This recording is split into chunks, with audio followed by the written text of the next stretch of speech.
Starting off with AS5 revised net profit or loss for the period, prior period items, and changes in accounting policies. The scope and objective of this accounting standard is presenting profit and loss for ordinary activities, extraordinary items and prior period items.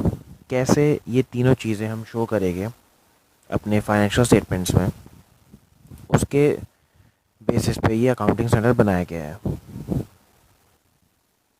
First as is the definitions. Ordinary activities, जो कोई भी activities normal business की transactions के दौरान होती है उसे हम ऑर्डिनरी एक्टिविटीज़ कहते हैं. सेल, परचेज, एक्सपेंसेस, इनकम, ये सब चीज़ें. Second is extraordinary items. Extraordinary items में income, expenses that arise from events and transactions that are clearly distinct. So we are doing extraordinary items of the income, expenses that arise from the events or transactions that are clearly distinct from ordinary activities of the business.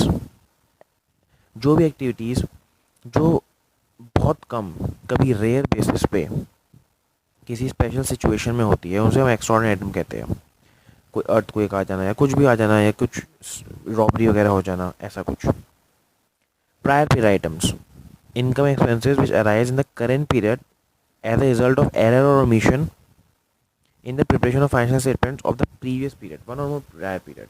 पिछले साल की कोई गलती या पिछले कुछ सालों से पहले की कोई गलती अगर निकल आती है तो वो प्रायर पीरियड आइटम होगा. फॉर द अकाउंटिंग पॉलिसीज, जो भी पॉलिसीज और मेथड ऑफ हम अप्लाई करते हैं for preparation and presentation of the financial statements, उसे हम अकाउंटिंग पॉलिसीज कहते हैं. डिफरेंट अकाउंटिंग स्टैंडर्ड्स के तहत, इंडियन गैप, जो भी है. तो जो चार चीज़ें इसमें अंदर कवर करते हैं AS5 के अंदर, वो है net profit and loss for the period, prior period items, changes in accounting estimates and changes in accounting policies. There is difference between those. First, starting with net profit and loss for the period. तो net profit and loss for the period के अंदर दो चीज़ आएगी, profit and loss for the ordinary activities and extraordinary items. जो भी profit and loss हमारा ordinary activities के through है वो हम normal profit and loss account में दिखाएंगे. जैसे बिजनेस की ट्रांजैक्शन में सेल है, परचेज है, एक्सपेंसेस बुक करे हैं, इनकम बुक करी है, वो सब जो भी जो बिजनेस से रिलेटेड है. कोई छोटी मोटी चोरी हो गई है, पिलफ्रेज हो गया है, सेल ऑफ फिक्स एसेट्स हो गया, ये भी बिजनेस से रिलेटेड ही माने जाएंगे. तो इन्हें हम डिस्क्लोज करेंगे फाइनेंशियल स्टेटमेंट्स में, प्रॉफिट एंड लॉस अकाउंट पे आएंगे. इसके अंदर कुछ चीज़ें हैं जो लगती है एक्स्ट्राऑर्डिनरी आइटम्स की तरह लेकिन वो होती नहीं है. For example, write down of inventory to net realizable value, it is a normal activity. A restructuring of the activities of an enterprise and the reversal of any provision for the cost of restructuring, disposal of fixed assets, disposal of long term investments, legislative changes having retrospective application, legislation, settlements and other reversal of provisions. तो ये सब चीज़ें जो थोड़ी extraordinary लगती है but वो extraordinary होती नहीं है. Next we have is extraordinary items. सबसे पहले इसकी इम्प्लीकेशन क्या होती है, it is disclosed separately in profit and loss account. हम पहले नेट प्रॉफिट तक निकालते हैं, उसके बाद स्पेशली हम एक अलग हेड के में एक्स्ट्राऑर्डिनरी आइटम दिखाते हैं, प्लस या माइनस.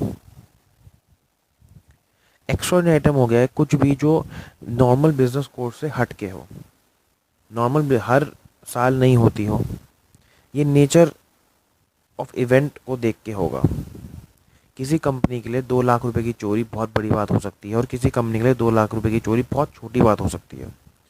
तो ये हर कंपनी के बेसिस पे डिपेंड करेगा और उसके हिसाब से हम इसे इवेलुएट करेंगे कि वो एक्स्ट्राऑर्डिनरी आइटम है या नहीं है. Next we have is prior period items. Prior period item जैसे मैंने डेफिनेशन में कहा, कोई भी इनकम एंड एक्सपेंस जो कि इवेंट और ट्रांजेक्शन के जैसे खड़ा हुआ हो, जो एरर या ओमिशन की गलती की वजह से पिछले साल हुई है उसकी वजह से आया हो. तो प्रायर पीरियड आइटम्स का डिस्क्लोज करना है हमें separately in P&L account after finding NP. तो हमें main purpose to disclose is separately, और जो बहुत कॉमन डिस्क्लोजर है वो यही है कि हम डिस्क्लोज करेंगे नेट प्रॉफिट निकालने के बाद. प्रायर पीरियड आइटम हो सकती है mathematical mistake, mistake in applying accounting policies, misinterpretation of facts, oversight, कुछ भूल गए. तो ये सब चीज़ें प्रायर पीरियड आइटम होगी. There is a slight difference between prior period item and change in accounting estimates.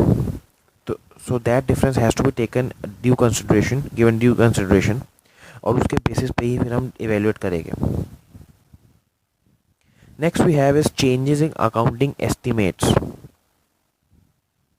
कोई भी एस्टिमेट हम जो अकाउंट का चेंज करते हैं, लेट्स से हमें बैड डेट्स बनाने के लिए एस्टिमेट निकालना पड़ेगा, प्रोविजन करने के लिए डेप्रिसिएशन निकालने के लिए एस्टिमेट करना पड़ता है. तो वो एस्टिमेट्स यूजुअली कई बार हम हर साल में जब इवेल्युएट करते हैं तो हम देखते हैं कि पिछले साल का जो एस्टिमेट था या पिछले कुछ साल से जो एस्टिमेट के बेसिस के ऊपर हम प्रोविज़न कर रहे हैं वो गलत कर रहे हैं. लेट्स से हमें लगता है कि हमने जो मशीनरी 5 साल के लिए डेप्रिएट कर रहे थे वो अब 10 साल तक होनी चाहिए.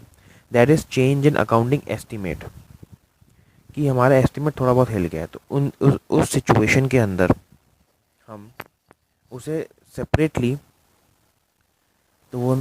डिस्क्लोज करेंगे. दूसरी चीज़, अगर कोई भी चेंज जो है वो इसी पीरियड को इफेक्ट कर रहा है तो 1 साल डिस्क्लोज होगा, और अगर कोई भी चेंज जो है वो इस पीरियड को प्लस फ्यूचर पीरियड्स को इफेक्ट कर रहा है तो उसे हम उसी हिसाब से डिस्क्लोज करेंगे. तो वो फ्यूचर पीरियड्स के अंदर भी रिकग्नाइज किया जाएगा. Next we have is change in accounting policies. Change in accounting policy हम तभी करते हैं जब हमारे पास कुछ वैलिड रीज़न होता है. और वो वैलिड रीज़न क्या होता है? चेंज इन स्टैच्यू, कोई लॉ चेंज हो गया, for compliance with accounting standard, कोई अकाउंटिंग स्टैंडर्ड को कंप्लाई करने के लिए, या उसमें कोई चेंजेस आ गए हैं तो उसे कंप्लाई करने के लिए. और change would result in more appropriate presentation of the financial statement. अगर अप्रोप्रिएट प्रेजेंटेशन के लिए हम चेंज करते हैं तो इट इज़ वैलिड.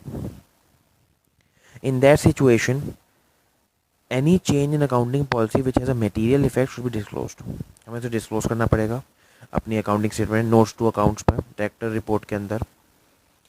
इन सब चीज़ों में हम उसे अप्रोप्रिएट डिस्क्लोज करेंगे. नंबर 1. नंबर 2, अगर वो बहुत ही छोटी चेंज है तो हम उसे नोट्स टू अकाउंट्स में दिखा सकते हैं या फिर अदर रेलिवेंट पॉइंट्स में दिखा सकते हैं. अगर कोई सिग्निफिकेंट चेंज है तो हमें जो भी होगा मतलब हमें प्रॉपर्ली डिस्क्लोज करना पड़ेगा रेलिवेंसी के हिसाब से. So this was AS5, profit और loss for the period, prior period items and changes in accounting policies.